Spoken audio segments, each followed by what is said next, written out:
நிவின் எல்லாருமே வீட்டுக்கு வந்துருவாங்க. யமுனா, ராகினி வந்து வேகமா ஆராத்தி எடுக்க வருவாங்க. பயங்கரமா ஷாக் ஆயிருவாங்க. காவேரி இவ எப்படி இங்க வந்தா? அப்படின்ட்டு. அப்போ வந்து ஆராத்தி நக்கலா எடுக்கிறதுக்கு வருவாங்க. கரெக்ட்டா நிவினோட அம்மா வந்து இவளுக்கு ஒரு ஆராத்தி ஒரு கேடா அப்படின்னு சொல்லி நிவினோட அம்மா வந்து தட்டை வந்து தள்ளி விட்டுருவாங்க. பயங்கரமா ஷாக் ஆயிரு. ராகினிக்கு ஒரே சந்தோஷம். இதை நான் எதிர்பார்க்க தான் செஞ்சேன் அத்தை அப்படின்னு பயங்கரமா காமெடி பண்ணுவாங்க. ரொம்ப வேதனையோட காவேரி எல்லாருமே வந்து உள்ளே போவாங்க யமுனாவை கூட்டிக்கிட்டு. அப்போ உள்ளே போகும்போதே வந்து விளக்கு போட போகாங்க.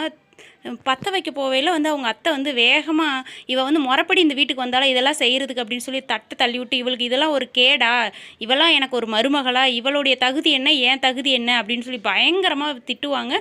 யமுனாவுக்கும் காவேரிக்கும் அவங்க வீட்டில் கங்காவுக்கு எல்லாருக்கும் ரொம்ப வேதனையாக இருக்கும். நிவின் கிட்ட அவங்க பாட்டி சொல்லுவாங்க, உன்னை நம்பி தான்ப்பா எங்கள் பொண்ணை நாங்கள் விட்டுட்டு போகிறோம், நல்லா பார்த்துக்கோ, எந்த கவலையாக இருந்தாலும் என் பொண்ணை வந்து விட்டுறாத அப்படின்னு சொல்லிட்டு பாட்டி ரொம்ப நிவின்கிட்ட சொல்லிட்டு கிளம்பிடுவாங்க. இப்படி தாங்க ப்ரொமோ போட்டிருக்கிறாங்க.